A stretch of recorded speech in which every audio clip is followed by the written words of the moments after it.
so much for joining us today on Feelin Good, sponsored by Warren County Community Services. I'm your host, Shelly Abrams, and I'm delighted today to introduce to you, or reintroduce to you, a couple of my very good friends from days when I worked for the Chamber of Commerce in Middletown from 1985 through 1996. And then I worked for AK Steel as well.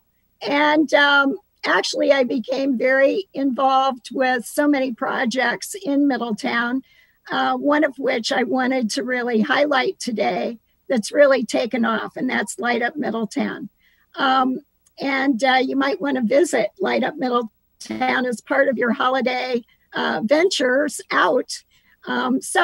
Let me introduce to you, first of all, the originator, or one of the originators of Light Up Middletown, Ann Mort. And another one of my friends, Adrian Shear, is going to be joining us verbally as well. And she's currently very involved with downtown, Middletown projects, and very involved with just positive things that are going on in Middletown. And then last, but certainly not least, Bill Becker. And Bill Becker is a former chief of police. He's served in public office in a variety of different locales. And currently, he is a part of the Grandpa Gang that I really wanted to feature as well today, because they are instrumental in putting together the Light Up Middletown light display, holiday light display. So welcome all of you today. Thanks for joining us. I first of all wanted to talk a little bit about the history of Light Up Middletown. And for that, I think we'll start with Ann. Ann, give us a little background, the year that you started, the idea. You and Flo Randall, I know, put your heads together, and I'll be quiet so you can take over and give us a little of the history. Well, this was strictly Flo's idea. Flo Randall. She was the secretary in the athletic department at Middletown High School and had never actually run an operation in her entire life. But she kept complaining that Middletown didn't have any nice lights like other cities. And we got tired listening to it. So we said, Flo, you do it. And she did. She took the bull by the horns, gathered in the people that she needed, one of which, very important, was Perry Thatcher, who helped her with figuring out how to do the finances and where to tap the resources, that sort of thing. There's a small group of us that started it, and that included Barney Strasburger, who was the guy who did all the grounds work or led the grounds crews at All American Weekend, and we had worked with him there through the schools. So he knew how to organize and get things done. So that's how the Grandpa Gang came to be. It was mostly a group of retired AK people, but not exclusively. Anybody of a certain age that was free in the daytime became part of the Grandpa Gang, and they put them to work. Even my husband, the treasurer for the operation, who could not turn a screwdriver, but he was good at sorting light bulbs. So he was part of the Grandpa Gang. And there were so many others. Bill got drafted as he became available. I think we almost lost him one time when you fell off a trailer going around a corner and got hurt. Do I remember that correctly? I think he's babysitting. Bill's doing a couple of things right now. Right. Anyway, well, listen, I have a couple questions for you. What year would that have been? 1999 was our first year, and I just happened to be the statistician for the operation. So that year, we had 20,438 vehicles drive through Smith Park between Thanksgiving and New Year's Eve. And then the attendance that year was 61,314, and the donation box took in $33,944. And a few other items. It was always fun to keep track of the odd things that came in through the donation box. When that small group put their heads together, was Smith Park the only location considered, yes, or was because it's the one that you can drive through easily. It's a 100-acre park, and so it's big enough. And it had electricity in it because of the hot air balloon nationals that had been there right before that. They had installed a lot of outlets for the vendors along the driveways. Well, those outlets plus another $30,000 worth of electrical underground conduit was installed. And then through the years, we've added some others along the way. But there's a lot of electricity routings. And so it makes it easy to hook in these enormous big displays. And you started with how many displays? How many? I don't remember, but we worked with a company out of Frankenmuth, Michigan, the big Christmas place. Bill may know the name of it. Maybe not. But anyway, we bought, the man came down and designed a display system for us. And then through the years, we added from that place and others, and some are homegrown. Some of them an electrical engineer put together because he'd retired and had time and built it in his basement. So it's been a labor of love through the years. There's no other way, because these guys, especially the Grandpa Gang, puts in a lot of blood, sweat, and tears in the course of the month or so that they have to actually put these things up, and then take them down, store them. And if you know anything about Barney Strasburger, you know that man is going to have it in order. And everything is checked and repaired and taken care of lovingly. Well, I will have to say that the idea of featuring Light Up Middletown began a few weeks ago when I met Adrian for lunch in Smith Park. And we were socially distanced with our masks on. And then we had lunch and started chatting. And then in the background, I started seeing all these trucks moving throughout the park. And obviously, I could see that there were displays. I thought they were all done. And here that very day, I saw crews, including Bill Becker was part of the crew. They were putting up the big white snowflakes. And and I thought, how many displays are there now? And Bill, could you answer that? Unmute yourself so we can hear you talk. Okay, there you go. Okay, we got over 60 major displays, and then like the snowflakes, there's over 100 of those. And everybody says how many lights. I have no idea how many lights we have in the park, but there's obviously thousands and thousands of lights. But major displays, I think that we started with maybe 6. Now we're over to 60, and it just keeps growing every year. Neatest one this year, we have a marching band with its own OHIO sign that we added to it. So that's kind of cool too. I'm anxious to see that one.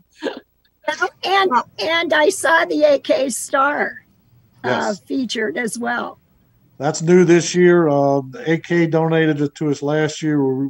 We refurbished it over the summer, and it's up over there along with the hopper car that AK designed and built for us. So that's pretty cool. Nobody else in the world has an AK Star and an AK hopper with their Christmas display. Exactly.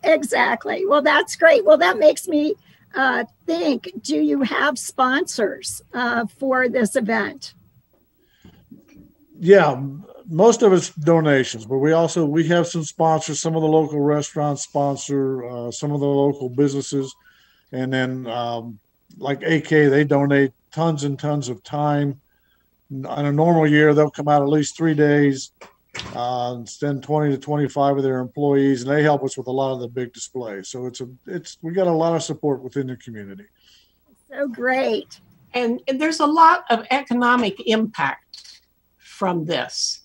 You know, a lot of things are closed up right now, but if you work what we call the box, the entrance, and you see families coming in with the McDonald's bags in the back of the car, these people have gone through some of the fast food restaurants on their way to Light Up Middletown, which they probably would not have been out for dinner except for that. So it is having an economic impact. And I think, too, just the promotion of it draws people from outside the borders of Middletown, wouldn't you say? I mean, and I know from working with you on events that you always check to see how far away people have come and, you know, so on and so forth. Give us some idea of the outreach. Well, I understand that this year they're not stopping cars and asking questions because of the social distancing.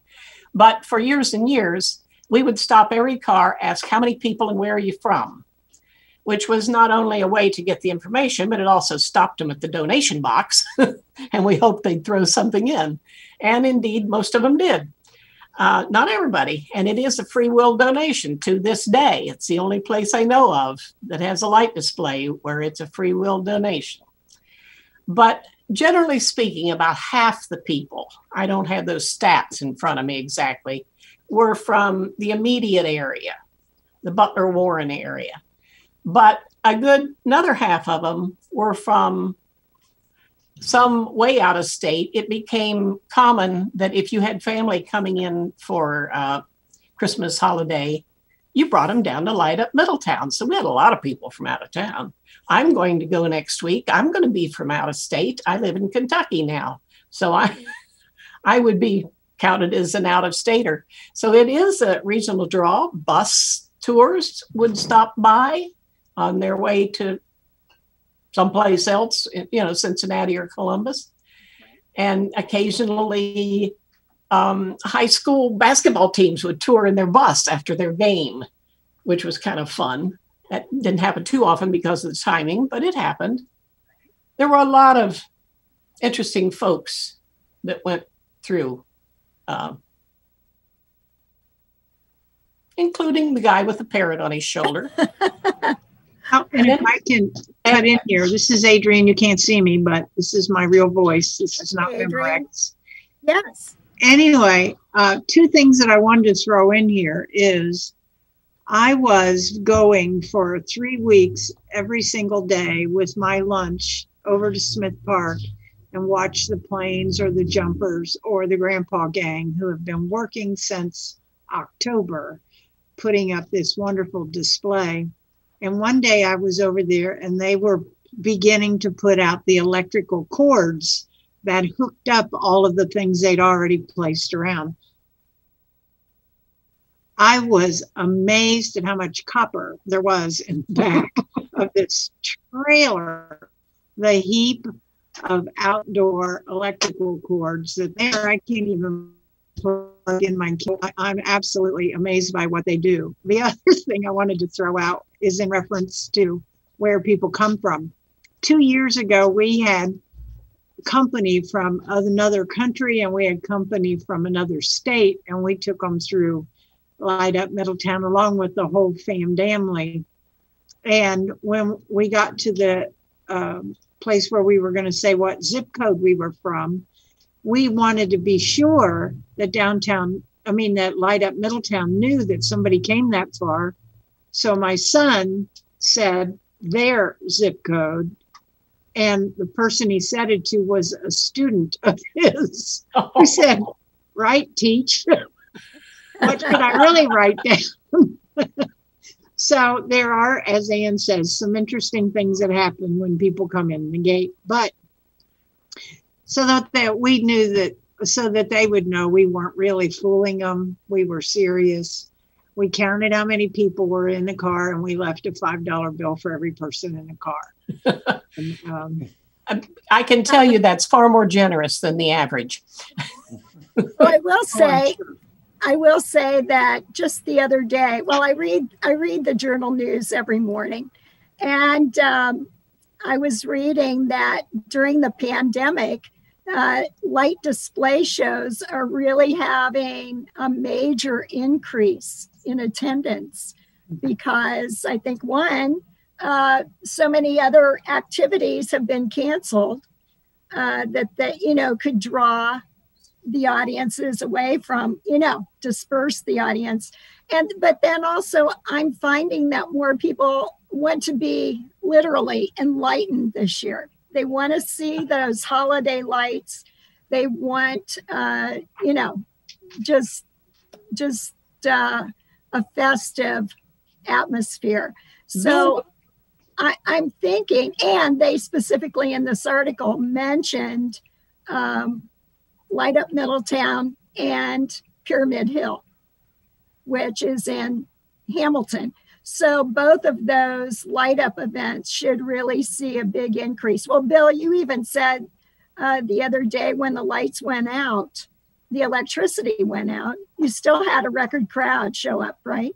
Yeah, for that night of the same night last year, we actually had a bigger crowd than last year on the same night, and that's with 2 hours less time because of the electric. But the crowds are up, which I'll tell you, if you're coming and you're close enough, come on a weeknight, because the weekends you're going to wait in line maybe an hour and a half. And I'm sure all the light shows are the same, but patience, you'll get through it. But that we are very crowded, which we love, and I expect it to stay that way all the way through the holidays.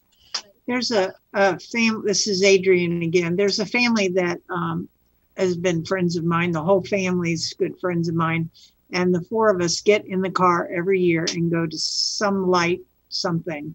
And then, of course, we also always do Light Up Middletown. And we have driven 2.5, 3 hours to see something. And I'll tell you what, I cannot find anything anywhere, no matter how far we drive, that's better than Light Up Middletown. That's true. And I've seen most of them too.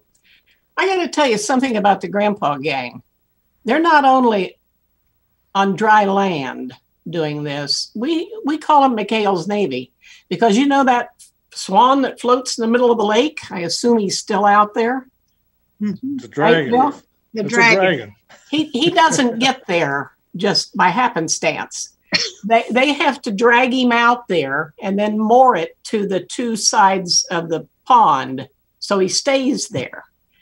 Now, one year, my husband and I drove through on Christmas morning just to check, Light Up Middletown folks tend to be very possessive of this operation, and found that then the swan wasn't where he was supposed to be. He was over by the shore. And then on further inspection, we found there were a few trees that had been felled by a beaver in the middle of the night. Well, apparently the same beaver gnawed on the rope that was holding the swan. So after a few days of, relocating the swan, and they called in someone who relocated the beaver. We didn't have any more trouble with him. But there's all kinds of things like that. At the end of every night, a grandpa has to go around and turn out all the lights too. And they kind of work together with the people at the box to make sure everybody's safe. But quite often they will stumble across some lovers parked along the side or something like that, someone who's stayed a little longer than they intended to. So there's lots of things that make for giggles behind the scene, like the naked guy that went through one night. Has the Grandpa Gang had encounters with the skunks? Because I'm always in the park after the July 3rd fireworks and concert and cleaning up, because the next day is the parade and they either start at the park or return to the park. So we want the park to be clean. And one night we were out of lights because the fire department that gave us lights went over to the park. Over to the airport. There was a fire over there. And so I just turned my car around, turned on my headlights, and there was 100 skunks all those people left all that food out. They were in heaven. I know that we're going to have some photos of some of the displays, but give me a little idea of the entryway. Is very impressive, and I can only imagine how many light bulbs there are. And tell me this: if one light bulb goes out, you can't possibly figure out how to replace those. I mean, how does all that happen? Well, the lights we use, if one bulb goes out, the rest of it stays lit. But when you drive through and you'll see all the displays are checked by the grandpas before they go up. So every light is checked and they're all working when they go out. Now we'll lose some throughout the season. Some people like to steal our bulbs, but that's a different story. But everything's checked. And then if something goes out, we're down there usually 1, 2, 3 times a week, replacing bulbs, fixing displays. Weather's our biggest enemy, particularly rainy weather. With the electric of today, we lose a lot of displays. We have to go down and reset breakers. So it's a constant thing from the time we open till we close to keep it going. Somebody's down there every day checking on everything. And the grandpas, like you said, they turn them on in the evening, turn them off at night. And if they see a problem, they'll either fix it that night or let us know when we go down there in the day and fix it. How many volunteers would you say are in the grandpa gang? Grandpas, we have about 15 active grandpas that come out throughout the year and help us out. We're always looking for good grandpas, but we have a dedicated staff of about 15 of us. So would they be able to contact you, Bill or Adrian, if they were interested in volunteering? Yeah, they can contact me, or actually go on the website, the lightupmiddletown.org, and they can make contact that way. Okay. Barney Strasburger is another great contact. Barney's, like I said, as Ann said, he's the one that keeps us going every year, and he lives for Light Up, and he really does a great job of keeping us on task down there. And when you got 15 old grandpas, everybody seems to be the boss. That gets pretty crazy at times, but we get her done. Well, I do have to say that the day I was there for lunch, I noticed one of those snowflakes exactly lined up. Yeah, I mean, it was so precise. Yep.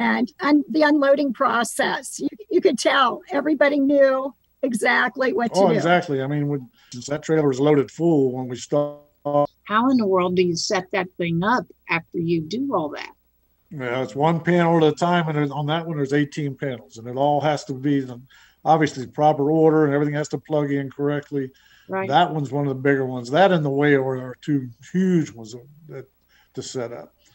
There's others, but those 2 it's an all-day job on those 2. And another thing, through the years, Light Up has been used as the backdrop for a number of things. We have cooperated with engagements. One guy set up a whole light saying, Emily, I think her name was, "Will you marry me?" and lights.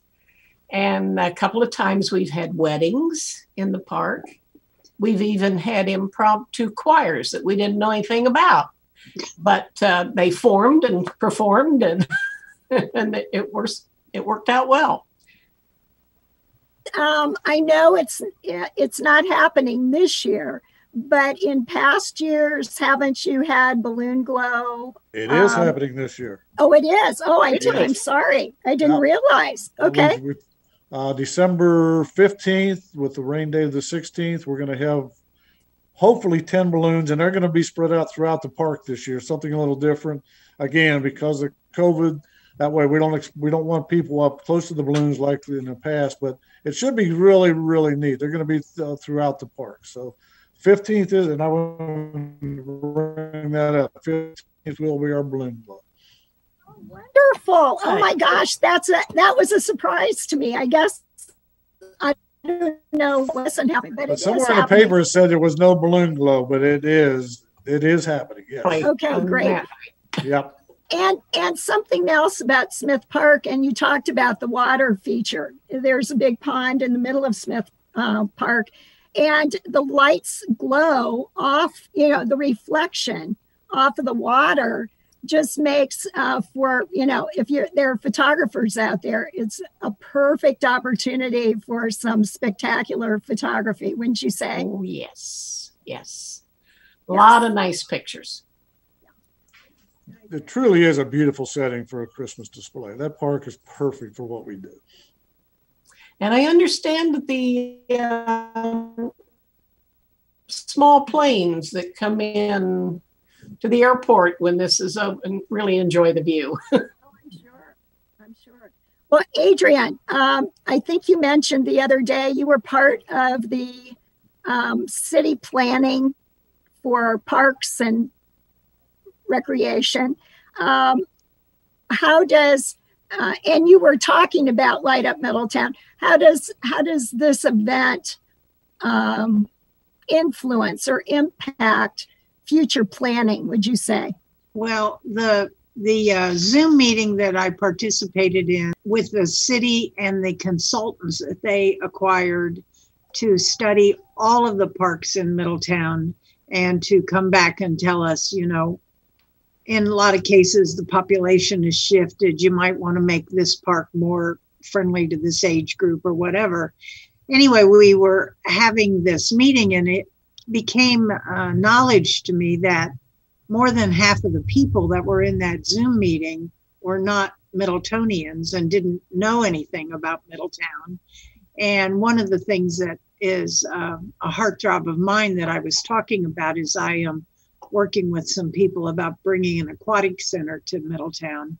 And I was talking about how the people who weren't from Middletown need to know that this town is known for somebody making a decision and running with the ball and running and running and running, and that the quality of life events that occur here are for the most part thought of and designed and manned totally by volunteers, and that they needed to understand that if we decided that a particular park project needed to happen, don't think that it has to be something that you have to find the right consultant to do the work. What you have to do is find the right person in town who cares about it, and it'll get done.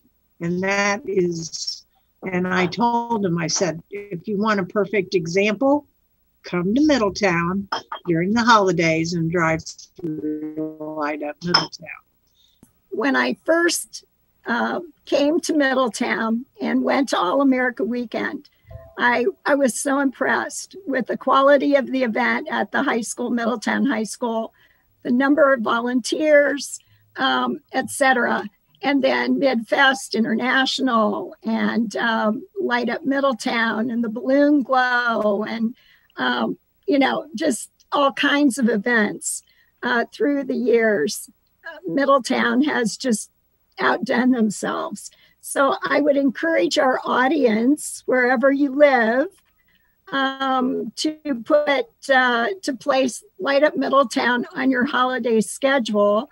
And as Bill mentioned and about the Balloon Glow on December 15th, expect a lineup for the Balloon Glow. But if you're interested, that might be a date to circle on your calendar. And with that being said, we hope that you have enjoyed, as I have enjoyed, listening to these community leaders from Middletown talk about Light Up Middletown. We wish you all a happy and healthy holiday season, and we hope to see you soon. Bye for now.